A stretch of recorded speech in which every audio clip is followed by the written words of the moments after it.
Et avec nous ce soir, Claire Lemaître, journaliste chez Boursier.com. Bonsoir. Bonsoir Loïc. Et après une séance sans relief à Wall Street hier, les indices sont repartis franchement en hausse ce soir. Oui, une forte progression ce soir avec un Dow Jones qui monte de 1,22% à 17 706 points. Le Nasdaq bondit, lui, de 2% à 4 861 points.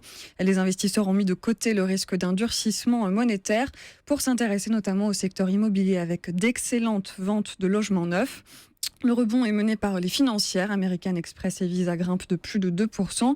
JP Morgan et Goldman Sachs de plus d'1,5%.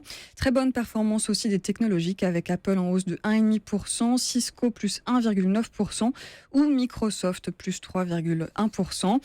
Monsanto s'adjuge 3%. Le numéro 1 mondial des semences a rejeté l'offre de rachat de l'allemand Bayer, qu'il juge insuffisante, mais il s'est dit ouvert à des négociations. Le pétrole gagne encore un peu plus de 1% à 48,66 $ le baril de brut léger américain.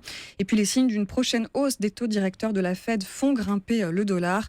L'euro cède ce soir 0,7% à 1,1141 dans les échanges interbancaires à New York. Le marché parisien est élu en grande forme aujourd'hui avec un CAC 40 qui a repassé la barre des 4400 points. Grâce à la hausse du pétrole et à la faiblesse de l'euro, le CAC 40 bondit de 2,46% à 4432 points. Les investisseurs semblent intégrer le possible resserrement monétaire de la Banque centrale américaine dès juin. De quoi faire remonter le secteur financier. Société Générale grimpe de 5,4%, AXA de 3,9% et BNP Paribas de 3,7%. Toujours autant de volatilité sur les valeurs liées au pétrole. CGG reprend 4,8%, Vallourec 3,3% et Total plus 1,7%. Et du côté des entreprises, SEB a fait l'actualité avec une forte hausse ce soir. Oui, une forte hausse qui salue le rachat du groupe allemand WMF, numéro 1 mondial des machines à café professionnelles. Le titre SEB décolle de près de 11%. Score bondit de 5,6% grâce au soutien d'UBS qui a entamé la couverture du réassureur à achat.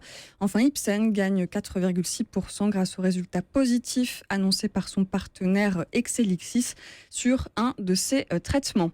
Très peu de valeurs passent à côté du rebond ce soir. Foncière de Paris a chuté de 6%.